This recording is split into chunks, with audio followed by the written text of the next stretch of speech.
Hi guys, today we're going to talk about something that really impacts mental health care, but doesn't always get talked about enough, and that's stigma. So why do people still avoid talking about mental health? A big reason is stigma. So stigma is a sense of shame or social disgrace that is associated with a person or condition. It leads to judgment, it leads to unfair treatment, and it also leads to exclusion. When it comes to mental health, stigma is still very real. People with mental health disorders are often misunderstood, not because of who they are, but because others don't fully understand their condition. And when people don't understand, they may judge. They may treat individuals unfairly or even fail to offer support that is actually needed. Think about this. How many times have you heard someone say, just be strong or get over it?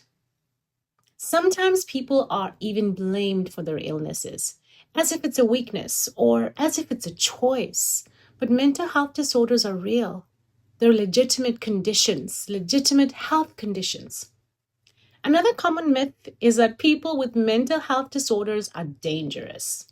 In reality, most individuals are non-violent. They are far more likely to be vulnerable and in need of support. Now, stigma can also affect people differently. For example, it often impacts men more than women due to social expectations about masculinity. Men may feel pressure to stay strong, avoid talking about their emotions, and not seek help, which increases the impact of stigma. And over time, these attitudes create distance. People may avoid, exclude, or isolate individuals living with mental illnesses. This can lead to feelings of shame, rejection, and isolation. And this is why stigma is so harmful. It doesn't just affect how people are treated, it can stop them from seeking help altogether. And when people don't seek help, they don't receive the care that they need. But there is an important part. Here it is.